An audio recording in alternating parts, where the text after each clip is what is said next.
Hello friends, welcome to the success Kendra. दोस्तों, आज हम 66वीं बीपीएससी प्रीलिम्स के लिए टेस्ट सीरीज कवर करेंगे और यह टेस्ट सीरीज जो है आपके लिए काफ़ी इम्पॉर्टेंट है। क्यों इम्पॉर्टेंट है? क्योंकि यह जो टेस्ट सीरीज है India's one of the top institute for IAS PCS दृष्टि का टेस्ट सीरीज है। तो पूरा टेस्ट सीरीज लगाइएगा। चैनल पर नए हैं तो सब्सक्राइब कर लीजिए और बेल आइकन को भी प्रेस कर लीजिएगा। तो चलिए फ्रेंड्स, शुरू करते हैं। पहला प्रश्न देखिएगा, थोड़ा सा मैं और जूम कर देता हूं ताकि आपको क्लियर दिखाई दे। प्रश्न है कि मात्रकों की अंतर्राष्ट्रीय प्रणाली में मूल मात्रकों की संख्या है। इंपॉर्टेंट क्वेश्चन है। तो मूल मात्रकों की संख्या जो है वो 7 है। ये 7 कौन कौन से हैं? तो लंबाई, द्रव्यमान, समय, विद्युत धारा, ताप, ज्योति तीव्रता और पदार्थ की मात्रा। तो ध्यान रखिएगा। और फ्रेंड्स, इसका जो इंग्लिश वाला है नेक्स्ट वीडियो में मैं जो इंग्लिश के स्टूडेंट्स हैं उनके लिए प्रोवाइड करा दूंगा। दूसरा क्वेश्चन देखिए। दूसरा क्वेश्चन है कि वह उपकरण का नाम क्या है जिसका उपयोग किसी वस्तु पर वैद्युत आवेश की उपस्थिति और मात्रा जानने के लिए किया जाता है। तो करेक्ट आंसर इसका है ऑप्शन नंबर ए, इलेक्ट्रोस्कोप। यहाँ आप देख रहे हैं एंडोस्कोप, इसको भी जरूर ध्यान रखिएगा। शरीर के अंदर इसी की मदद से देखा जा सकता है। किसकी मदद से? तो एंडोस्कोप की सहायता से। अगला क्वेश्चन देखिए। और फ्रेंड्स, वीडियो को शेयर जरूर कर दीजिएगा। प्रकाश की गति अधिकतम होती है। तो प्रकाश की गति अधिकतम होती है निर्वात में। निर्वात में कितनी होती है? तो ध्यान रखिएगा, 3 × 10⁸ मीटर पर सेकेंड। ठीक है फ्रेंड्स। उसके बाद अगर हम कांच की बात करें तो कांच में होता है 2 × 10⁸ मीटर पर सेकेंड। और अगर वाटर में बात करते हैं तो 2.25 × 10⁸ मीटर पर सेकेंड। अगला क्वेश्चन देखिएगा कि कौन सी धातु विद्युत का सबसे अच्छा सुचालक है। तो विद्युत का सबसे अच्छा सुचालक इसमें से चांदी है। ऑप्शन नंबर बी सही आंसर हो जाएगा। क्वेश्चन नंबर 5 देखिएगा कि एक रेडियोधर्मी पदार्थ उत्सर्जित नहीं करता है। तो देखिए, रेडियोधर्मी पदार्थ जो है अल्फा किरण, बीटा किरण, गामा किरण और एक्सरे भी जो है उत्सर्जित करते हैं। तो सही आंसर हो जाएगा ऑप्शन नंबर ई, इनमें से कोई नहीं। नेक्स्ट क्वेश्चन देखिएगा, क्वेश्चन नंबर 6 है। प्रश्न है कि लेजर निम्नलिखित में से किस वैज्ञानिक सिद्धांत पर आधारित है। तो लेजर जो है, सबसे पहले लेजर का फुल फॉर्म जानिए। Light amplification by stimulated emission of radiation. ठीक है फ्रेंड्स। और इसका जो करेक्ट आंसर हो जाएगा ऑप्शन नंबर डी हो जाएगा। विद्युत चुंबकीय विकिरण के उत्तेजित उत्सर्जन के आधार पर प्रकाशिक प्रवर्धन एम्प्लीफिकेशन। अगला क्वेश्चन देखिएगा। नेक्स्ट क्वेश्चन है हमारा क्वेश्चन नंबर 7। क्वेश्चन नंबर 7 कह रहा है कि हवाई जहाज में यात्रा के दौरान पेन की स्याही बाहर आने का मुख्य कारण क्या है। तो मुख्य कारण है वायु में दाब की कमी, यानी कि ऑप्शन नंबर बी। उसके बाद देखिएगा जमीन से हवाई जहाज की ऊंचाई, ये भी एक कारण है। ऊपर जाने से क्या हो जाता है, जो प्रेशर है वो कम हो जाता है। तो ए और बी दोनों इसके करेक्ट आंसर हो जाएंगे। ऑप्शन नंबर ई जो होगा इसका करेक्ट आंसर हो जाएगा, उपरोक्त में से एक से अधिक। नेक्स्ट क्वेश्चन देखिए कि न्यूट्रॉन के विषय में निम्नलिखित कथनों में से कौन सा या फिर कौन से सही नहीं है। देखिए, सही नहीं है ये आपसे पूछा गया है। तो इसका जो करेक्ट आंसर हो जाएगा ऑप्शन नंबर बी हो जाएगा। यह एक परमाणु कण है। ये जो है सही नहीं है, बाकी जो सारे हैं वो सही है। इसकी खोज जेम्स चैडविक ने किया था, बिल्कुल सही है। अगला क्वेश्चन देखिएगा कि निम्नलिखित में से कौन रासायनिक परिवर्तन का उदाहरण है। रासायनिक परिवर्तन का उदाहरण जो है वह है भोजन का पकना। ऑप्शन नंबर डी जो होगा करेक्ट आंसर हो जाएगा। बाकी सारे जो है भौतिक परिवर्तन के उदाहरण है। ठीक है। चलिए अगला क्वेश्चन देखिएगा कि भूपर पट्टी में पाए जाने वाले तत्वों का सही अवरोही क्रम, यानी कि सबसे ज़्यादा उसके बाद कम, ऐसे बताना है अवरोही क्रम में। ठीक है। डिक्रीजिंग ऑर्डर में बताना है, डिसेंडिंग ऑर्डर में। तो सही आंसर इसका ऑप्शन नंबर ए हो जाएगा। ऑक्सीजन, एल्युमिनियम, सोडियम और मैग्नीशियम। नेक्स्ट क्वेश्चन देखिए कि पटाखों में पीला रंग जो है निम्नलिखित में से किसके कारण से होता है। तो देखिए, पीला रंग जो है फ्रेंड्स ये पहली बार हम लोगों को मिल रहा है। लाल और हरा रंग हमने सुना था, ठीक है, स्ट्रोंशियम और बेरियम के कारण। बाकी इसमें पीला रंग पूछा जा रहा है, तो सही आंसर हो जाएगा ऑप्शन नंबर सी इसका, सोडियम नाइट्रेट। नया प्रश्न है, ध्यान रखिएगा। अगला क्वेश्चन देखिए, क्वेश्चन नंबर 12। क्वेश्चन नंबर 12 है कि लाफिंग गैस का रासायनिक फॉर्मूला आपको बताना है। तो नाइट्रस ऑक्साइड होता है N2O, यानी कि ऑप्शन नंबर बी सही आंसर इसका हो जाएगा। नेक्स्ट क्वेश्चन देखिए कि द्रवित पेट्रोलियम गैस किसके संयोजन से बनती है। तो लिक्विफाइड पेट्रोलियम गैस जो है यह प्रोपेन और ब्यूटेन का मिश्रण है। ऑप्शन नंबर डी इस प्रश्न का सही आंसर हो जाएगा। अगला क्वेश्चन देखिएगा। नेक्स्ट क्वेश्चन है क्वेश्चन नंबर 14 कि यूरिया निम्नलिखित में से कौन से तत्व इसमें पाए जाते हैं। तो यूरिया का सबसे पहले फॉर्मूला अगर आपको पता है तो आप इजीली जो है इसमें जोन जोन एलिमेंट पाए जा रहे हैं, जो जो एलिमेंट, आप उसको आसानी से निकाल सकते हैं। तो देखिए यूरिया का फॉर्मूला अगर हम बात करें तो इसका फॉर्मूला होता है CH4N2O। क्लियर है। तो देखिए इसमें क्या पाया जाता है, कार्बन, हाइड्रोजन, नाइट्रोजन और ऑक्सीजन। तो सही आंसर इसका ऑप्शन नंबर सी हो जाएगा। अगला क्वेश्चन देखिए कि आत्महत्या की थैली पद का प्रयोग किस कोशिकीय अंग के लिए किया जाता है। तो आत्महत्या की थैली जो है, कोशिका की आत्महत्या की थैली लाइसोसोम को कहा जाता है, राइबोसोम को प्रोटीन की फैक्ट्री कहा जाता है और माइटोकॉन्ड्रिया को पावर हाउस कहा जाता है कोशिका का। तो सबको ध्यान रखिएगा। अगला क्वेश्चन देखिए कि मानव शरीर में गुणसूत्रों की कितने युग्म पाए जाते हैं। देखिए जोड़ा में पूछा जा रहा है, पेयर्स पूछे जा रहे हैं। तो पेयर्स अगर पूछा जाए तो ध्यान रखिएगा 23, अदरवाइज नंबर पूछे जाए तो 46, इसको भी आप ध्यान रखिएगा। अगला क्वेश्चन देखिएगा कि मानव शरीर में पाई जाने वाली सबसे बड़ी ग्रंथि कौन सी है। तो सबसे बड़ा ग्लैंड जो है शरीर का वो लीवर है, यकृत है, यानी कि ऑप्शन नंबर डी इस प्रश्न का करेक्ट आंसर हो जाएगा। और आप लोग कमेंट करके जरा बताइए कि लीवर का वजन कितना होता है। नेक्स्ट क्वेश्चन देखिएगा, क्वेश्चन नंबर 18। क्वेश्चन नंबर 18 देखिए कि पौधे के अग्रभाग से उत्तक को हटा करके यह कोशिकाओं को अलग कर रोग मुक्त परिस्थितियों में एक मूल पौधे से कई प्रकार के पौधे उगाए जा सकते हैं। इस तकनीक को क्या कहा जाता है।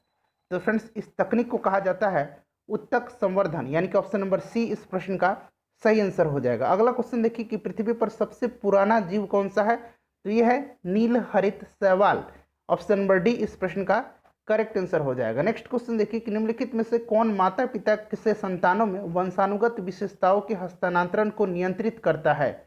तो फ्रेंड्स ये क्या करता है, जीन करता है, ऑप्शन नंबर सी इस प्रश्न का सही आंसर हो जाएगा। उसके बाद अगला क्वेश्चन देखिए कि निम्नलिखित कथनों में से कौन सा जो है सही नहीं है। तो देखिए विटामिन के की कमी के कारण रक्त का थक्का बनने का समय बढ़ जाता है, ये सही है। पेलग्रा रोग जो है विटामिन B3 की कमी से होता है, बिल्कुल सही है। बेरी बेरी जो है विटामिन B12 की कमी से होता है, जी नहीं। बेरी बेरी जो है विटामिन B1 की कमी से होता है। तो इसमें से जो गलत है ऑप्शन नंबर सी हो जाएगा। रिकेट्स विटामिन डी की कमी से होता है, ये सही है। ठीक है, तो ऑप्शन नंबर सी जो है यही गलत है। अगला क्वेश्चन देखिए फ्रेंड्स, रीजनिंग का प्रश्न है और मैथ का प्रश्न है। एक दो प्रश्न रीजनिंग के हैं और मैथ के प्रश्न हैं, तो इनको आप लोग सॉल्व कीजिएगा। देखिए इसमें जो है ये लिखा गया है, वर्ड दिया गया है एक इसमें से, और ये जो है डिजिट लिखे गए हैं, अंक लिखे गए हैं, और उसी आधार पर इसको चुनना है। तो देखिए पी के लिए यहाँ पर क्या इस्तेमाल हुआ है, 6 हुआ है। उसी प्रकार आर के लिए देखिए, आर के लिए 8 इस्तेमाल हुआ है। ई के लिए क्या हुआ, ई शब्द इसमें नहीं है। ओ के लिए 0 इस्तेमाल हुआ है। एम के लिए जो है, वैसे आप लोग इसको बनाइएगा, समय काफ़ी हो जाएगा लंबा अगर इसको हम सॉल्व करेंगे। तो इसका आंसर मैं आपको बता देता हूँ, इसका correct answer option number B हो जाएगा। देखिए 680 यहाँ तक तो मैंने निकाल दिया, उसके बाद आप पकड़ सकते हैं, ऑप्शन में तो यही दिया हुआ है। अगला क्वेश्चन देखिएगा, नेक्स्ट क्वेश्चन है 23 नंबर कि निम्नलिखित श्रृंखलाओं को सही विकल्प द्वारा पूर्ण करना है। तो देखिए 3 दूना 6 1 7 प्लस 1 हुआ है, 7 दूना 14 और 1 घटा दिया गया है, 13 हो गया। फिर 13 दूना 26 और 1 जोड़ दिया गया है, 27 दूना 54 और 1 घटा दिया गया है। तो 54 दूना 108 और प्लस 1 109 हो जाएगा इस प्रश्न का सही आंसर। ठीक है, आप लोग इसमें से देख लीजिएगा, इसका जो करेक्ट आंसर हो जाएगा आप लोग बनाइएगा, इसका 107 आंसर हो जाएगा। ठीक है, चलिए अगला क्वेश्चन देखिए। नेक्स्ट क्वेश्चन है कि अब्दुल ने बिंदु ए से बिंदु बी की ओर, प्रश्न को पढ़िएगा आप लोग और स्वयं हल कीजिएगा, 10 मीटर इसका आंसर हो जाएगा। अगला क्वेश्चन देखिएगा, क्वेश्चन नंबर 25 का करेक्ट आंसर हो जाएगा, ऑप्शन नंबर डी हो जाएगा। 26 देखिए, 26 का करेक्ट आंसर ऑप्शन नंबर ई हो जाएगा। इनमें से कोई नहीं इसका सही आंसर होगा। दो संख्याओं का मौसा लौसा दिया गया है, ठीक है, उसमें से एक संख्या दी गई है, दूसरी संख्या आपको निकालना है। तो इसका इजीली आप लोग निकाल सकते हैं, इसको सॉल्व कर दीजिएगा तो आपका जो है सही आंसर निकल के आ जाएगा। सही आंसर इसका हो जाएगा 27 का 308। अगला क्वेश्चन देखिए 28 नंबर। फ्रेंड्स वीडियो को शेयर और लाइक जरूर कर दीजिएगा। 28 का correct answer option number C हो जाएगा 32। उसके बाद 29 का अगर बात करें तो 29 का करेक्ट आंसर हो जाएगा 60 किलोमीटर प्रति घंटा। 30 नंबर का करेक्ट आंसर हो जाएगा 30 का 1000, ऑप्शन नंबर बी सही आंसर इसका हो जाएगा। 31 नंबर देखिए, ये पाई चार्ट दिया हुआ है, इस पाई चार्ट को आप लोग ध्यानपूर्वक देखिएगा, वीडियो को पॉज कर लीजिए और इस पर आधारित प्रश्न दिए गए हैं उनको आप लोग सॉल्व कीजिएगा। तो इसका जो करेक्ट आंसर हो जाएगा ऑप्शन नंबर डी हो जाएगा। उसके बाद नेक्स्ट क्वेश्चन देखिएगा, नेक्स्ट क्वेश्चन हमारा है 32 नंबर, कहा जा रहा है कि ऋग्वेद में बिहार क्षेत्र को संदर्भित करने के लिए कौन सा शब्द प्रयुक्त हुआ था?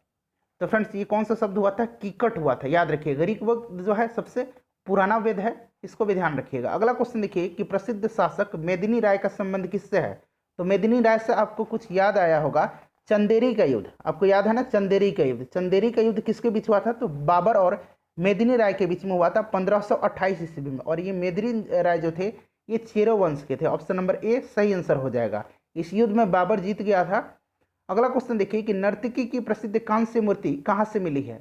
तो ये मिली है मोहनजोदड़ो से, यानी कि ऑप्शन नंबर डी जो होगा इस प्रश्न का सही आंसर हो जाएगा। आयुर्वेद की सबसे पहला दर्ज जो है दर्ज संहिता कौन सी है? तो आयुर्वेद का यह है चरक संहिता। ठीक है, चरक संहिता चरक के द्वारा लिखा गया है। और चरक जो है किसके दरबार में रहते थे? आप लोग कमेंट करके बताइए अभी। अगला क्वेश्चन देखिए कि तृतीय बौद्ध संगति कहाँ आयोजित की गई थी? तो फ्रेंड्स टोटल 4 बौद्ध संगतियां हुई थी। पहला जो हुआ था राजगृह में हुआ था, ठीक है। दूसरा कहाँ हुआ था? दूसरा वैशाली में हुआ था। तीसरा जो है पाटलिपुत्र में हुआ था। और चौथा जो है कुंडलवन में हुआ था। तो करेक्ट आंसर आपसे पूछा जा रहा है तीसरा, तो ऑप्शन नंबर ए सही आंसर हो जाएगा। ठीक है, चलिए अगला क्वेश्चन देखिए, कैवल्य पद निम्नलिखित में से किस धर्म या संप्रदाय से संबंधित है? तो कैवल्य का सबसे अगर हम सटीक अर्थ की बात करते हैं तो संपूर्ण जब ज्ञान प्राप्त हो जाता है उसके बाद कैवल्य, तो ये जैन धर्म से संबंधित है। Option number C correct answer हो जाएगा। 38 नंबर देखिए कि किस शिलालेख में पहली बार अशोक का नाम उल्लेख किया गया है? तो अशोक का नाम जो है, अशोक पहली बार किस शिलालेख में है? तो मास्की शिलालेख में है। ऑप्शन नंबर डी जो है करेक्ट आंसर हो जाएगा। मास्की शिलालेख कर्नाटक में है, इसको भी आप लोग ध्यान रखिएगा। अगला क्वेश्चन देखिए, अगला क्वेश्चन है कि भारत में शतरंज के खेल की उत्पत्ति हुई थी। तो शतरंज के खेल की उत्पत्ति जो है यह गुप्त वंश के दौरान हुई थी। ऑप्शन नंबर बी जो है इस प्रश्न का गुप्त काल के दौरान हुई थी, करेक्ट आंसर हो जाएगा। 3 सिर वाली महेश मूर्ति की विशाल प्रतिमा किस स्थान पर अवस्थित है? तो फ्रेंड्स ये जो है एलिफेंटा में अवस्थित है। ऑप्शन नंबर सी इस प्रश्न का करेक्ट आंसर हो जाएगा। मित विलास प्रहसन, यहाँ देखिए माफ कीजिएगा, मत विलास प्रहसन के रचयिता कौन है? तो देखिए मत विलास प्रहसन जो है यह लिखा गया है महेंद्र वर्मन प्रथम के द्वारा। और महेंद्र वर्मन प्रथम जो थे ये किस वंश के थे? तो पल्लव वंश के थे। इसको भी आप लोग जरूर ध्यान रखिएगा। पल्लव वंश की राजधानी कहाँ थी? आप लोग कमेंट करके बताइए। फ्रेंड्स आपसे इजी प्रश्न पूछता हूँ ताकि आपका कनेक्शन वीडियो में बना रहे, और इसका आंसर आप लोग जरूर कमेंट करके बताया कीजिए। दिल्ली सल्तनत के किस राजवंश ने सबसे कम अवधि तक शासन किया? तो अगर पहला राजवंश पूछा जाए तो याद रखिएगा गुलाम वंश था। दूसरा कौन सा था? तुगलक वंश। उसके बाद कौन था? सैयद वंश। उसके बाद कौन सा? खिलजी वंश। और फिर लोधी वंश। ठीक है, तो ये कितने 5 राजवंश थे टोटल, और इसमें सबसे कम अवधि पूछा जा रहा है। तो ध्यान रखिएगा सबसे कम अवधि जो रहा था वो खिलजी वंश का रहा था। अगला क्वेश्चन देखिए कि तालीकोटा का युद्ध लड़ा गया था। तो देखिए तालीकोटा के युद्ध कुछ और 2 नामों से जाना जाता है। ठीक है, राक्षसी तंगड़ी, यहां मैं लिख देता हूं राक्षसी तंगड़ी, ठीक है, इस नाम से भी जाना जाता है। उसके बाद इसको बनी हट्टी के नाम से भी जाना जाता है। बनी हट्टी का युद्ध, राक्षसी तंगड़ी का युद्ध, या फिर तालीकोटा का युद्ध, 3 नाम से जाना जाता है। और यह हुआ कब था? तो 1565 ईस्वी में हुआ था। और यह युद्ध जो रहा था विजयनगर साम्राज्य का पतन का कारण रहा था। तो सही आंसर इस प्रश्न का हो जाएगा विजयनगर साम्राज्य और दक्कन सल्तनत के बीच। अगला क्वेश्चन देखिएगा 44 नंबर। देखिए 44 नंबर प्रश्न है कि निम्नलिखित में से कौन सा भक्ति संतों के जन्म का सही कालानुक्रम है? तो देखिए इसमें से अगर हम बात करें तो सही इसका कालक्रम क्या हो जाएगा? ऑप्शन नंबर ए हो जाएगा। रामानुज, गुरु नानक, चैतन्य और मीराबाई। रामानुजन का अगर हम बात करें तो इनका जो समय रहा था, इनका हम मेनली जन्म की बात करते हैं तो इनका जन्म हुआ था 1017 में। उसके बाद गुरु नानक का जो हुआ था वो 1469 में हुआ था। चैतन्य का 1486 में हुआ था। और मीराबाई का 1498 में हुआ था। तो ये क्रम जो है सही है। भारत में तोपों के सर्वप्रथम प्रयोग का श्रेय किसे दिया जाता है? तो ये जो तोपों का प्रयोग का श्रेय बाबर को दिया जाता है। 1526 के पानीपत के युद्ध में इसने जो है तोप का इस्तेमाल किया था। अगला क्वेश्चन देखिए कि कौन सा मुगल शासक उसी कब्र जो है उसकी कब्र के स्थान के साथ सही सुमेलित नहीं है? फ्रेंड्स हम लोग करंट अफेयर्स का सीरीज चला रहे हैं, साथ ही साथ हमने करीब करीब 15 से 20 जो है प्रैक्टिस सेट भी कवर किए हैं। ठीक है, 3-4 तो हमने full length practice set cover किए हैं। उसके बाद जो शॉर्ट प्रैक्टिस सेट है जिनमें कि 50-60 क्वेश्चन है उनको भी हम लोगों ने कवर किया है। तो अगर आप लोगों ने नहीं देखा है तो देख लीजिएगा, सबका लिंक मैंने डिस्क्रिप्शन में दे दिया है। और 38वीं बीपीएससी से लेकर के 65वीं बीपीएससी तक में जितने भी प्रश्न पूछे गए थे सब्जेक्ट वाइज हमने कवर किया है। ठीक है फ्रेंड्स, तो देख लीजिएगा। चलिए, तो सही इसमें से मैं बता देता हूँ, जहांगीर का कहाँ था। तो जहांगीर का जो कब्र है वो लाहौर में है, बाबर का काबुल में है, अकबर का सिकंदरा है और हुमायूं का दिल्ली है। तो इसमें से सुमेलित नहीं है, ऑप्शन नंबर ए जहांगीर। ठीक है, अगला क्वेश्चन देखिए कि अष्टप्रधान नामक प्रशासनिक व्यवस्था किसके द्वारा शुरू की गई थी। तो अष्टप्रधान जो थे ये शिवाजी के दरबार में थे, ये 8 महामंत्रियों का एक जो है समूह था। उसके बाद अष्टदिग्गज, ठीक है, अष्टदिग्गज जो थे फ्रेंड्स, ये क्या थे, तो ये जो थे कृष्णदेव राय के दरबार में रहते थे 8 सर्वश्रेष्ठ कवि। ठीक है, तो दोनों को ध्यान रखिएगा। नेक्स्ट क्वेश्चन देखिए कि दक्षिण पूर्व एशिया में एकमात्र लैंड लॉक्ड कंट्री यानी कि भू आबद्ध देश कौन सा है। तो ये है लाओस। ठीक है, ध्यान रखिएगा, ये दक्षिण पूर्व एशिया में है। क्लियर है। अगला क्वेश्चन देखिएगा कि निम्नलिखित में से, ये भौगोलिक स्थिति आप ध्यान रखिएगा, इस बार जो है बिहार दरोगा मेंस में इस तरह से प्रश्न पूछे गए थे, शायद लाओस या फिर कंबोडिया था, कि एशिया में उसकी स्थिति क्या है। तो ध्यान रखिएगा, ये दक्षिण पूर्व के हैं। अगला क्वेश्चन है कि निम्नलिखित में से कौन सा या कौन सी विश्व की सबसे गहरी झील है। तो गहरी झील अगर बात करें तो बैकाल है। ये कहाँ है, तो फ्रेंड्स ये साइबेरिया रूस में है। क्लियर है। उसके बाद अगर सबसे बड़ा झील की बात करें, सबसे गहरी तो बैकाल हो गई, सबसे बड़ा अगर बात करें तो कैस्पियन सागर है, ये भी साइबेरिया रूस में है। अगला क्वेश्चन देखिएगा 50 नंबर। फ्रेंड्स आई होप कि वीडियो आपको पसंद आ रही है, तो प्लीज़ वीडियो को लाइक जरूर कर दीजिएगा और इसे एक शेयर कर दीजिए। निम्नलिखित में से किस देश का क्षेत्रफल सबसे अधिक है। ये जो विकल्प दिए गए हैं इनमें से आपको बताने हैं।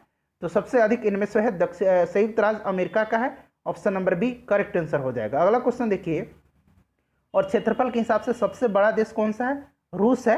निम्नलिखित में से कौन सा विश्व का सबसे छोटा महासागर है। अगर बात करते हैं सबसे बड़ा महासागर का, तो ध्यान रखिएगा सबसे बड़ा महासागर जो है यह प्रशांत महासागर है। ठीक है, और सबसे छोटा जो है ये आर्कटिक महासागर है, option number C correct answer हो जाएगा। अगला क्वेश्चन देखिए कि एशिया की सबसे बड़ी नदी जो है वो कौन सी है। तो एशिया की सबसे बड़ी नदी जो है यह यांगची नदी है, ऑप्शन नंबर डी सही आंसर हो जाएगा। विश्व की सबसे अगर बड़ी नदी की बात करें तो आप लोग कमेंट करके बताइए। ठीक है, चलिए अगला क्वेश्चन देखिए कि निम्न, और दोनों कमेंट करके बताइएगा, बड़ी और लंबी। ठीक है, दोनों आप लोग कमेंट करके अलग अलग बताइए कि विश्व की सबसे बड़ी नदी और सबसे लंबी नदी। अगला क्वेश्चन देखिए कि निम्नलिखित में से कौन सी जनजाति मूल देश या क्षेत्र के साथ सही सुमेलित नहीं है। तो देखिए बद्दू जो है अरब में पाए जाते हैं, बिल्कुल सही है। इनु जो है ये दक्षिण कोरिया में नहीं, जापान में पाए जाते हैं। तो करेक्ट यही मिलान जो नहीं है यही गलत है। पिग्मी कांगो बेसिन में और मसाई जो है ये केनिया में पाए जाते हैं। तो बिल्कुल बाकी जो है सही हैं। निम्नलिखित में से कौन हिमालय की उप श्रेणी नहीं है। तो फ्रेंड्स सह्याद्री जो है ये नहीं है, ये वेस्टर्न घाट यानी कि पश्चिमी घाट का एक हिस्सा है। अगला क्वेश्चन देखिएगा कि निम्नलिखित में से कौन सी नदी अपने उद्गम स्रोत के साथ सुमेलित नहीं है। तो देखिए ताप्ती जो है सतपुड़ा श्रेणी सही है, ब्यास रोहतांग दर्रा बिल्कुल सही है, और रोहतांग दर्रा का अब नया नाम क्या हो गया है, अटल टनल हो गया है। इसकी उद्घाटन हाल ही में प्रधानमंत्री मोदी ने किया था, अटल सुरंग का। इसकी लंबाई 9.02 किलोमीटर है, इसको आप जरूर ध्यान रखिएगा। सिंधु नदी जो है यह त्र्यंबकेश्वर से नहीं निकलती है, यह जो निकलती है ये कहाँ से निकलती है। तो फ्रेंड्स ये जो निकलती है ये मानसरोवर से निकलती है। ठीक है, चलिए अगला क्वेश्चन देखिएगा। नेक्स्ट क्वेश्चन हमारा है कि निम्नलिखित में से कौन सी पहाड़ी वह स्थान है जहां पश्चिमी घाट और पूर्वी घाट मिलते हैं। ठीक है, तो पश्चिमी घाट और पूर्वी घाट मिलते हैं नीलगिरी की पहाड़ी, option number C correct answer हो जाएगा। नीलगिरी की पहाड़ी तमिलनाडु में है और इस क्षेत्र में टोडा जनजाति पाए जाते हैं, ध्यान रखिएगा पूछा जाता है। अगला क्वेश्चन देखिए कि स्वतः जुताई के लिए जाने जाने वाली मिट्टी कौन सी है। तो स्वतः जुताई के लिए जाने जाने वाली मिट्टी को कहा जाता है काली मिट्टी, और काली मिट्टी जो है यह कपास के उत्पादन के लिए सबसे सर्वश्रेष्ठ मिट्टी पाई जाती है। ठीक है, चलिए अगला क्वेश्चन देखिए कि मेघालय पठार मुख्य प्रायद्वीपीय पठार से अलग होता है। तो फ्रेंड्स यह अलग होता है मालदा भ्रंश के द्वारा, ऑप्शन नंबर बी सही आंसर हो जाएगा। निम्नलिखित में से कौन सी रबी की फसल है या फसलें हैं। तो रबी की फसल आप देख सकते हैं सरसों चना, जाड़े के दिनों में, यानी कि आप कह सकते हैं कि अक्टूबर नवंबर से लेकर के मार्च अप्रैल तक जो फसल होती है उसको जो है रबी फसल कहा जाता है। तो एक से अधिक इसके करेक्ट आंसर हो जाएंगे। निम्नलिखित में से किस भारतीय राज्य में सबसे अधिक कोयला भंडार है। तो सबसे अधिक भंडार की बात करते हैं तो झारखंड में है, उसके बाद उड़ीसा में है। ठीक है, सही आंसर ऑप्शन नंबर ए हो जाएगा। अगला क्वेश्चन देखिए कि प्राकृतिक पर्यावरण का प्रकार जिसमें जीवों की एक विशेष प्रजाति निवास करती है उसे कहा जाता है। तो उसको कहा जाता है आवास, हैबिटेट। नेक्स्ट क्वेश्चन देखिएगा 62 नंबर कि निम्नलिखित में से कौन से अंतर्राष्ट्रीय प्रोटोकॉल या समझौते अभी समय किगाली समझौते के द्वारा संशोधित किए गए हैं। तो ये था मॉन्ट्रियल प्रोटोकॉल, और मॉन्ट्रियल कहाँ है फ्रेंड्स, ये कनाडा में है, ध्यान रखिएगा, ठीक है। चलिए अगला क्वेश्चन देखिएगा कि वन्य संरक्षण अधिनियम किस वर्ष पारित किया गया था। और फ्रेंड्स हम लोगों ने 38वीं बीपीएससी से 65वीं बीपीएससी तक में जितने भी प्रश्न पूछे गए हैं उनको हम लोगों ने सेपरेट सब्जेक्ट वाइज कवर किया है। तो अगर आपने नहीं देखा है तो देख लीजिएगा, लिंक डिस्क्रिप्शन में है। तो वन्य जीव संरक्षण अधिनियम जो पारित किया गया था ये 1972 में पारित किया गया था, और 1973 में टाइगर प्रोजेक्ट को लागू किया गया था, ठीक है। इसको भी आप लोग ध्यान रखिएगा। अगला क्वेश्चन देखिएगा कि उस प्रक्रिया का नाम क्या है जिसमें एक जल निकाय पोषक तत्वों से अत्यधिक समृद्ध हो जाता है। तो यह है सुपोषण। बिहार के निम्नलिखित में से किस जिले में सर्वाधिक वर्षा होती है। तो बंगाल से जो जिले लगे हुए हैं, आप अगर आपको ध्यान नहीं है तो आप सीधे सोचिए, तो सबसे जो बंगाल के पास जिले हैं वहाँ सबसे अधिक वर्षा होती है, ठीक है। तो किशनगंज में इसमें सबसे अधिक वर्षा होगी। ऑप्शन नंबर ए जो है सही आंसर हो जाएगा। निम्नलिखित में से किस राज्य की सीमा बिहार से नहीं लगती है। तो बिहार से छत्तीसगढ़ की नहीं लगती है, उसके बाद राज्य देश भी है, ठीक है, नेपाल की भी नहीं लगती है, उड़ीसा की भी नहीं लगती। तो एक से अधिक इसके करेक्ट आंसर हो जाएंगे, ठीक है। अगर हम बात करें कि बिहार की सीमा जो है यह झारखंड, उत्तर प्रदेश, पश्चिम बंगाल और नेपाल से सटती है। नेक्स्ट देखिएगा 67 नंबर कि बिहार में पाई जाने वाली बलथर मृदा के विषय में निम्नलिखित में से कौन सा कथन सत्य है, ठीक है, सही है। तो एक से अधिक इसके करेक्ट आंसर हो जाएंगे, ठीक है। एक से अधिक जो है करेक्ट आंसर। देखिए बलथर मृदा जो है ये कम उपजाऊ भी होती है और इसमें जल धारण की क्षमता भी कम होती है। यह प्रकृति अम्लीय है और इसमें रेत और बजरी अत्यधिक पाई जाती है। तो एक से अधिक इसके करेक्ट आंसर हो जाएंगे। उदयपुर वन्य जीव अभयारण्य जो है यह बिहार में है, पश्चिम चंपारण जिले में है, ध्यान रखिएगा, पश्चिम चंपारण जिले में है, इसको भी आप ध्यान रखिएगा। नेक्स्ट क्वेश्चन देखिए कि हाल ही में प्रधानमंत्री द्वारा वीडियो कॉन्फ्रेंसिंग के माध्यम से किस राज्य में गरीब कल्याण रोजगार अभियान लॉन्च किया गया। तो ये बिहार के खगड़िया में किया गया है। ऑप्शन नंबर डी सही आंसर हो जाएगा। अगला क्वेश्चन देखिए विश्व प्रेस स्वतंत्रता सूचकांक 2020 में भारत का स्थान क्या था।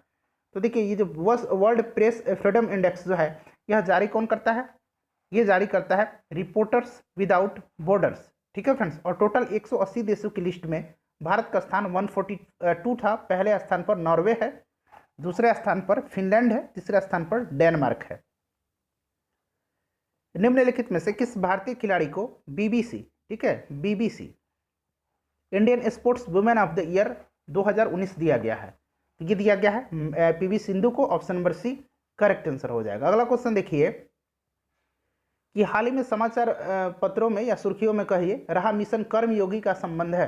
तो देखिए कर्मयोगी जो है यह संबंधित है सिविल सेवकों के क्षमता निर्माण से। Option number D correct answer हो जाएगा। इंदिरा गांधी शांति पुरस्कार 2019 मोस्ट इंपॉर्टेंट क्वेश्चन है, यह किसको दिया गया है। तो यह दिया गया है सर डेविड एटनबरो को। Option number B correct answer हो जाएगा। अगस्त 2020 में निम्नलिखित में से किस देश में सैन्य तख्तापलट यानी कि मिलिट्री कॉप हुआ है।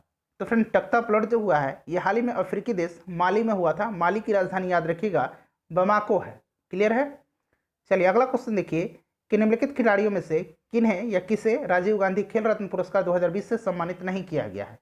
तो इसमें आप एक और नाम जोड़िएगा, रानी रामपाल, ठीक है, रानी रामपाल। तो ये टोटल 5 लोग जो हैं इनको दिया गया है राजीव गांधी खेल रत्न पुरस्कार, ठीक है। इनमें से कोई ऐसा व्यक्ति नहीं है जिनको नहीं प्रदान किया गया है। रोहित शर्मा क्रिकेट से हैं, विनेश फोगाट रेसलिंग से हैं, Manika Batra table tennis, Mariyappan Thangavelu para athlete और रानी रामपाल हॉकी से संबंधित हैं, ठीक है।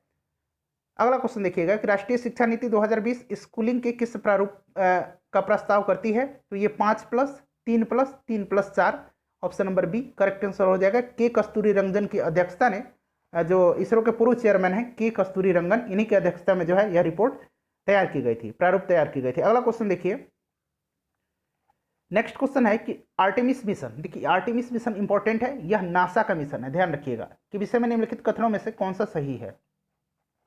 तो फ्रेंड्स सारे कथन सही हैं, ए बी सी डी सारे कथन सही हैं। आप लोग वीडियो को पॉज करके देख लीजिएगा, ठीक है।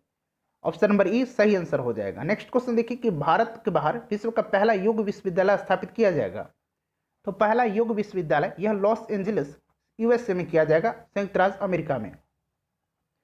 हाल ही में समाचार में रहा हागिया सोफिया, ठीक है, हागिया सोफिया जो है स्मारक स्थित है। तो फ्रेंड्स यह है कहाँ, तुर्की के इस्तांबुल में, ठीक है। ऑप्शन नंबर इसका डी करेक्ट आंसर हो जाएगा। और फ्रेंड्स ये जो है ना, इसको पहले हागिया सोफिया जो ये था, ये क्या था, स्मारक था, इसको अब मस्जिद बनाया जाएगा, इसीलिए यह चर्चा में रहा है। अगला क्वेश्चन देखिए, ली तेंग हुई जिनका हाल ही में निधन हो गया, वे राष्ट्रपति थे, तो ये ताइवान के थे। ऑप्शन नंबर ए सही आंसर हो जाएगा। नेक्स्ट देखिए कि परमाणु ऊर्जा संयंत्र खोलने वाला पहला अरब राष्ट्र है, तो ये पहला अरब राष्ट्र जो है यूएई है। और इसका नाम क्या है यह इस संयंत्र का, तो इसका नाम है बराकाह, ठीक है, याद रखिएगा, ये नाम भी आपसे पूछा जाएगा। अगला क्वेश्चन देखिएगा 82 नंबर। फ्रेंड्स इससे पहले जो भी वीडियो हम लोगों ने कवर किया था जरूर देख लीजिएगा, सबका लिंक डिस्क्रिप्शन में है। हाल ही में किसे भारत के नियंत्रक महालेखक परीक्षक यानी कि सीएजी नियुक्त किया गया है, तो गिरीश चंद्र मुर्मू, जो कि जम्मू कश्मीर के पहले उपराज्यपाल थे, इन्हीं को अब नियुक्त किया गया है। जम्मू कश्मीर का उपराज्यपाल मनोज सिन्हा बन गए हैं। अगला क्वेश्चन देखिए कि हाल ही में समाचार में रहा सुधारित बहुपक्षीय प्रणाली के लिए एक नई दिशा पद, new orientation for a reform multilateral system संबंधित है। तो ये संबंधित है यूएनएससी में भारत की सदस्यता से। यूएनएससी का फुल फॉर्म है यूनाइटेड नेशन सिक्योरिटी काउंसिल। 4 अगस्त 2020 को इस पश्चिम एशियाई जो देश की राजधानी में बड़ी विस्फोट की घटना घटी थी, इसका नाम क्या है, तो लेबनान की राजधानी जो बेरूत था वहां पे ये विस्फोटक घटना हुई। Option number A correct answer इसका हो जाएगा। अगला क्वेश्चन देखिए कि हाल ही में खुदाई के दौरान 4000 वर्ष पुराने शिल्प गांव के अवशेष कहां से मिले हैं, तो फ्रेंड्स ये उत्तर प्रदेश से मिले हैं। ध्यान रखिएगा, किस लेखक के द्वारा लॉकडाउन के दौरान बच्चों के मनोरंजन के लिए द आइका बुक मोस्ट इंपॉर्टेंट पुस्तक है, याद रखिएगा किसके द्वारा निःशुल्क जारी की गई है, तो ये जेके रॉलिंग के द्वारा जारी की गई है। और हैरी पॉटर सीरीज के लेखक भी जेके रॉलिंग ही हैं, ध्यान रखिएगा। नेक्स्ट क्वेश्चन देखिए कि एशियाई युवा पैरा खेल 2021 के चौथे संस्करण की मेजबानी कौन सा देश करेगा, तो फ्रेंड्स यह करेगा बहरीन। वंदे भारत मिशन के तहत नागरिकों के कौशल मापन हेतु सरकार की निम्नलिखित में से कौन सी पहल शुरू की है, इंपॉर्टेंट क्वेश्चन है, तो स्वदेश पहल। भारत के पहले राज्य का नाम बताएं जहां 100% परिवारों के पास LPG liquefied petroleum gas connection दिया गया है, तो ये हिमाचल प्रदेश में दिया गया है। ऑप्शन नंबर सी सही आंसर है। ऑपरेशन बनीला निम्नलिखित में से किस देश की सहायता हेतु शुरू किया गया था। देखिए जो ये डायने तूफान आया था मेडागास्कर में, ये डायने तूफान चक्रवात जो आया था, इसमें जो है वहाँ भयंकर तबाही हुई थी, और इसी के लिए यह भारतीय नेवी के द्वारा ऑपरेशन बनीला शुरू किया गया था मेडागास्कर में। जून 2020 में भारत में 59 चीनी ऐप पर प्रतिबंध लगाने के लिए केंद्र सरकार ने निम्नलिखित में से किस दंड अनुभाग का प्रयोग किया था, तो ये किया था आईटी एक्ट की धारा 69A के द्वारा। ऑप्शन नंबर सी सही आंसर होगा। अगला क्वेश्चन देखिए कि विश्व की सबसे सस्ती कोविड-19 डायग्नोस्टिक, यहाँ लिखा हुआ है डायग्नोस्टिक किट जो है कोरोस्क्वायर किसके द्वारा जो है विकसित किया गया है, तो कोरोस्क्वायर जो है यह विकसित किया गया है आईआईटी दिल्ली के द्वारा। Option number D correct answer हो जाएगा। उस देश का नाम बताइए जिसने स्वयं को विश्व स्वास्थ्य संगठन के औपचारिक रूप से अलग कर लिया है, तो ये अमेरिका कर लिया है। और WHO काफी चर्चा में रहा है, इसके जो महानिदेशक कहिए या फिर हेड कहिए, ये हैं टेड्रोस अधनोम, और ये इथोपिया के हैं, इनका देश भी जरूर याद रखिएगा। G20 में आभासी रूप से आयोजित 36वें आसियान शिखर सम्मेलन की अध्यक्षता किस देश के द्वारा की गई है, तो इसकी अध्यक्षता की गई है वियतनाम में, वियतनाम के द्वारा। वियतनाम की राजधानी कहाँ है फ्रेंड्स, हनोई है, और यहाँ की मुद्रा क्या है, डोंग है। बिहार में निम्नलिखित में से किस स्थान पर सबसे पहले 1857 का विद्रोह शुरू हुआ, तो फ्रेंड्स ये शुरू हुआ था रोहिणी में। Option number C correct answer हो जाएगा। अगर हम रोहिणी की बात करते हैं तो यह वर्तमान में झारखंड में है। अगला क्वेश्चन देखिए, नेक्स्ट क्वेश्चन है 96 नंबर। किन विद्रोह आंदोलनों विद्रोहियों का सही कालानुक्रम आपको बताना है, तो देखिए इसका जो करेक्ट आंसर हो जाएगा वो क्या हो जाएगा, ऑप्शन नंबर डी हो जाएगा, ठीक है, ध्यान रखिएगा। नोनिया, भूमिज, लोटा और ताना भगत। 97 नंबर देखिए, 97 नंबर है कि बंगाल में दोहरी सरकार प्रणाली शुरू की गई थी, तो किसके द्वारा, रॉबर्ट क्लाइव के द्वारा। ऑप्शन नंबर बी सही आंसर हो जाएगा। नेक्स्ट देखिए कि 1883 में जब इल्बर्ट बिल प्रस्तुत किया गया उस समय वायसराय कौन था? तो देखिए उस समय तो था लॉर्ड रिपन था। लॉर्ड रिपन का कार्यकाल जो था 1880 से लेकर के 1884 तक रहा था। ठीक है, तो देखिए ये 1883 में आया था। लॉर्ड रिपन को भारत में स्थानीय स्वशासन का जनक कहा जाता है, ये भी आपको ध्यान रखना है। अगला क्वेश्चन देखिए कि 1857 का विद्रोह कब हुआ था? तो 10 मई 1857 को। ठीक है, ऑप्शन नंबर बी जो होगा सही आंसर हो जाएगा। जेम्स अगस्टस हिक्की नामक एक आयरिश व्यक्ति के द्वारा भारत में शुरू किया गया पहला समाचार पत्र कौन था? तो James Augustus Hickey. Most important question है। 1800 यहाँ ध्यान दीजिएगा 1780 में जेम्स अगस्टस हिक्की के द्वारा बंगाल गजट जो कि पहला समाचार पत्र था यह जो है शुरू किया गया। किसके समय में? तो वारेन हेस्टिंग्स के समय में। अगला क्वेश्चन देखिए कि राजा राम मोहन राय के विषय में कौन सा कथन सही नहीं है? तो देखिए 4 कथन यहाँ आपको दिख रहे हैं। आधुनिक भारत के इनको जनक सही है, बंगाल पुनर्जागरण के जनक ये भी सही है, ये कहा जाता है इनको, इन्होंने मिरात उल अखबार और संवाद कंपनी ये भी सही है। देखिए आत्मीय सभा की स्थापना, ये बिहार एसआई मेंस में पूछा गया प्रश्न था कि आत्मीय सभा का स्थापना किसने किया था? तो राजा राम मोहन राय ने किया था। इनकी मृत्यु जो है हैजा से हुई थी, ये गलत है। ऑप्शन नंबर डी इस प्रश्न का सही आंसर हो जाएगा। ऑप्शन नंबर डी, इनकी मृत्यु हैजा से हो गई थी। अगला क्वेश्चन देखिए 102 नंबर की भारतीय राष्ट्रीय कांग्रेस की किस अधिवेशन की अध्यक्षता महात्मा गांधी के द्वारा की गई थी? तो ये की गई थी 1924 के बेलगांव अधिवेशन की। ऑप्शन नंबर बी सही आंसर हो जाएगा। एकमात्र अधिवेशन की अध्यक्षता इन्होंने की थी बेलगांव अधिवेशन के। किस भारतीय नेताओं को अंग्रेजों के द्वारा भारतीय अशांति का जनक? तो देखिए वैलेंटाइन सिरोल ने भारतीय अशांति का जनक कहा था बाल गंगाधर तिलक को। ऑप्शन नंबर डी सही आंसर हो जाएगा। नेक्स्ट क्वेश्चन देखिए 16 अक्टूबर 1905 को कौन सी ऐतिहासिक घटना घटित हुई थी? तो 16 अक्टूबर 1905 को बंगाल का विभाजन हुआ था। किसके समय में? कर्जन के समय में। ठीक है, ये भी आप ध्यान रखिएगा। मार्लेमेंटो सुधार के विषय में कौन सा कथन सही नहीं है?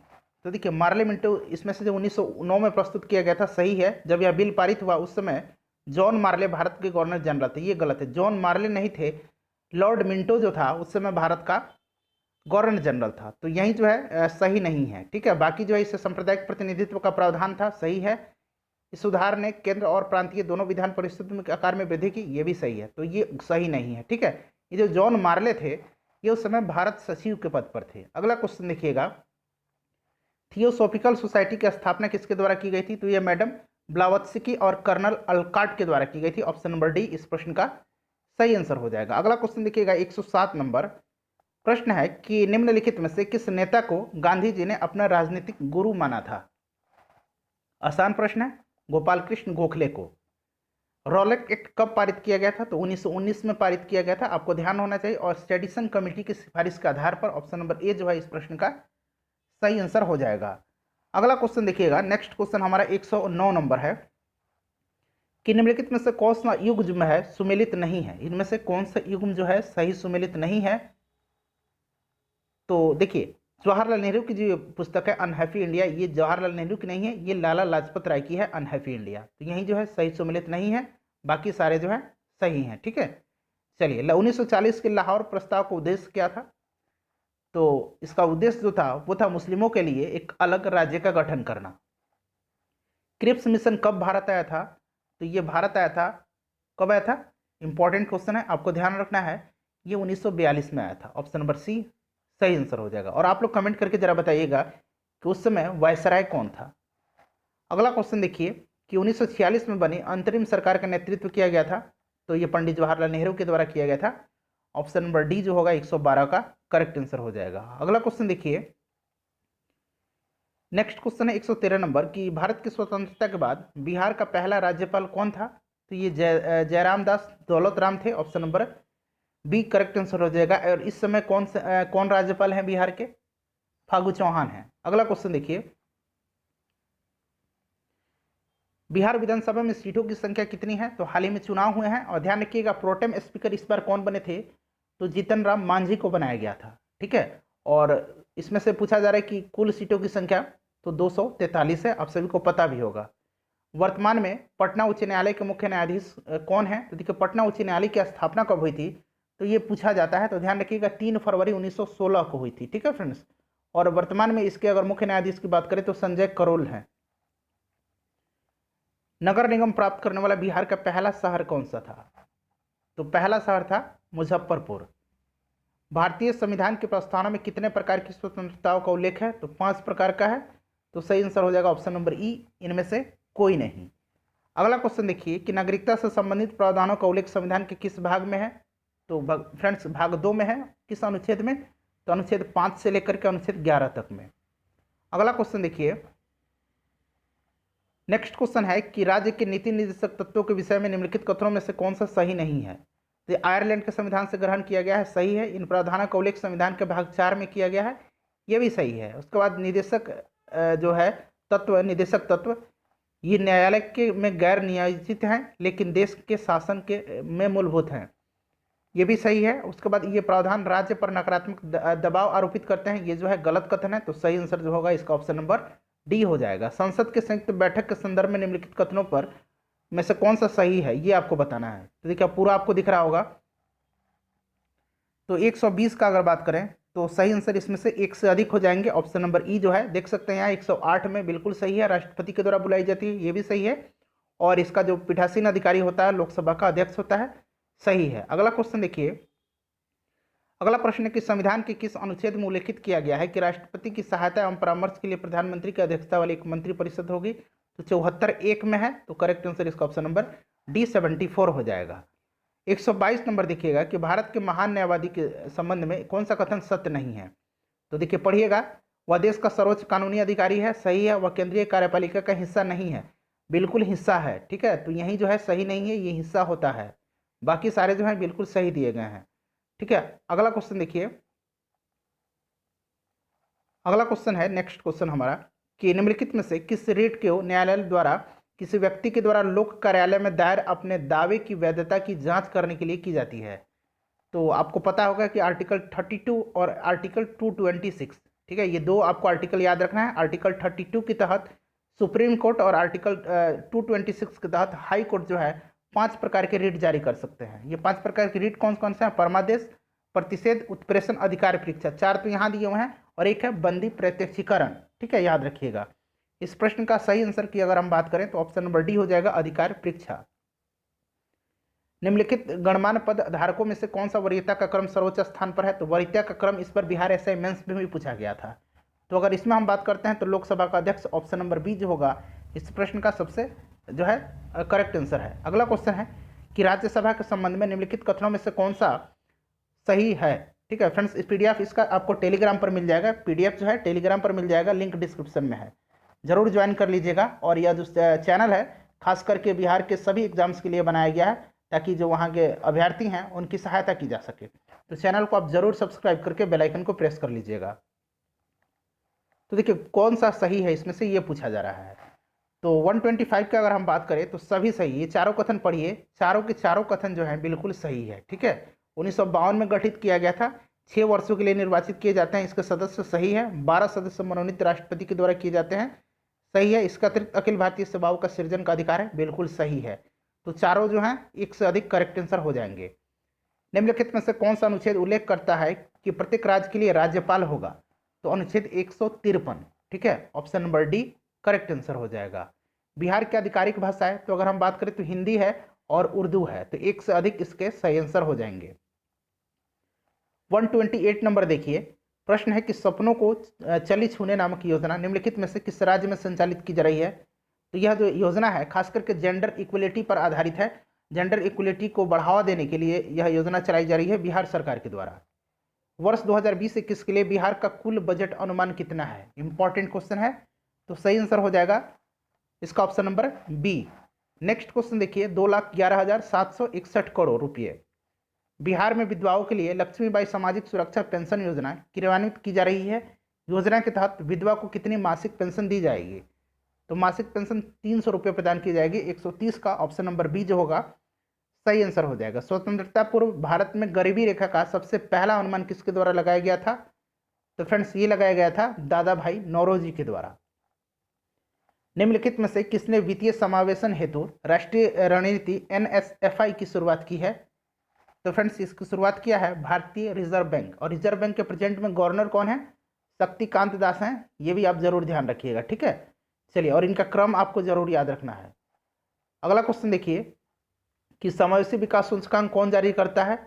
तो फ्रेंड्स यह जो है वर्ल्ड इकोनॉमिक फोरम जारी करता है, यानी कि विश्व आर्थिक मंच। ऑप्शन नंबर सी सही आंसर हो जाएगा। अगला क्वेश्चन देखिएगा 134। प्रश्न कहा जा रहा है कि समावेशी विकास के संदर्भ में कौन सा कथन सही है। तो इसमें से अगर हम सही कथन की बात करते हैं तो सभी के सभी सही कथन है। ऑप्शन नंबर ई जो है उपरोक्त में से एक से अधिक करेक्ट आंसर हो जाएंगे। निम्नलिखित युगों में से कौन सा सही सुमेलित है। तो सभी के सभी सही सुमेलित हैं। ऑप्शन नंबर ई होगा इस प्रश्न का बिल्कुल करेक्ट आंसर। अगला क्वेश्चन देखिए एक से अधिक 136 नंबर देखिए कि वर्ष 2020-21 बजट के अनुसार सकल घरेलू उत्पाद के मामले में भारत की रैंकिंग क्या है। तो फ्रेंड्स भारत की रैंकिंग की बात करें तो ये 5वें नंबर पर है। पहले नंबर पर यूएसए है, दूसरे नंबर पर चीन है, तीसरे नंबर पर जापान है, चौथे नंबर पर जर्मनी है और 5वें नंबर पर भारत है। केंद्र सरकार द्वारा वर्ष 2020-21 के लिए कितना कृषि ऋण लक्ष्य प्रस्तावित किया गया है। तो फ्रेंड्स ये किया गया है 15 लाख करोड़ रुपए। ऑप्शन नंबर बी इस प्रश्न का सही आंसर हो जाएगा। वह नीति जो संचालन में ब्याज दरों और धन की आपूर्ति को संबोधित करती है और आमतौर पर केंद्रीय बैंक द्वारा प्रबंधित की जाती है। तो ये सही आंसर इसका क्या हो जाएगा। ऑप्शन नंबर डी हो जाएगा, मौद्रिक नीति है। नेक्स्ट क्वेश्चन देखिए, अगला प्रश्न है कि पीएम किसान योजना 2 हेक्टेयर तक की कृषि योग्य भूमि वाले कमजोर किसान परिवारों के लिए प्रति वर्ष 6,000 रुपये, ठीक है, याद रखिएगा 6,000 रुपये प्रत्यक्ष आय सहायता की परिकल्पना करती है। ऑप्शन नंबर बी सही आंसर हो जाएगा। पंचवर्षीय योजना के संदर्भ में निम्नलिखित युगों में से कौन सा सुमेलित नहीं है। तो देखिए पहला पंचवर्षीय योजना जो था यह हेराल्ड डोमर मॉडल पर आधारित था। दूसरा पंचवर्षीय योजना जो था यह पीसी महालनोबिस मॉडल पर आधारित था। तो ऑप्शन नंबर ए जो है यही जो है गलत है, ध्यान रखिएगा। जब घाटे के बजट को मुद्रा के मुद्रण के माध्यम से वित्त पोषित किया जाता है तो उसे क्या कहा जाता है।